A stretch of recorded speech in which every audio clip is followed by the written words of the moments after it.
like your vote or not, I am here to stay, and I am here to be a voice against harms around the world and advocate for a better world. I yield back. Hey, I'm Nolan D. McCaskill, a congressional reporter for the Los Angeles Times DC Bureau.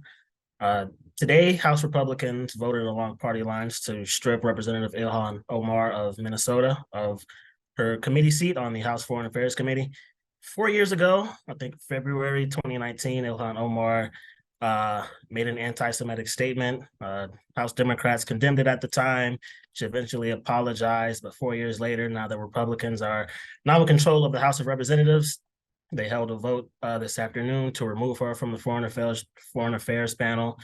Republicans say part of it is her anti-Semitic comments. They also point to recent statements she's made in the past few years relating to foreign policy, equating the U.S. military to terrorist groups, and other statements.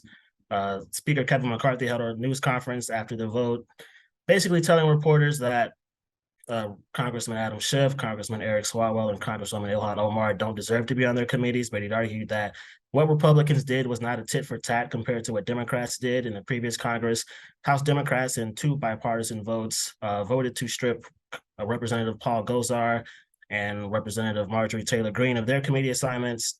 McCarthy argued that that was different because when Democrats did that, although it was a bipartisan vote, Democrats removed them of all of their congressional committees, giving them a lot of spare time on the Hill.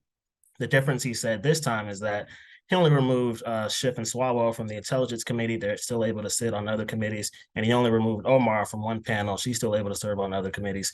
Democrats, of course, cried foul. They said it's not fair. They said it was personal. House Minority Leader Hakeem Jeffries called it political revenge. And on the House floor, Democrats delivered passionate floor speeches, backing Omar, expressing support for her, including Jewish Americans who are in the Democratic Party. And as Ilhan Omar took to the floor to defend herself, she said she would not be silenced, even if she is taken off this committee for one term, sort of expressing some optimism that Democrats will regain control of the chamber in 2024. And if that is the case, Democrats will likely put her back on the panel. But for now, there is an appeals process where she can appeal to the House Ethics Committee to try to get back on the panel. But Democrats are not optimistic that that would be a solution to get her back on. They're very skeptical. They say that that provision is basically a sham to win over some skeptical Republicans who initially weren't on board with removing Congresswoman Omar from the panel, but after some conversations and assurances from Speaker McCarthy, they ultimately voted to do so. The only Republican who didn't support the measure was Congressman David Joyce, who voted present.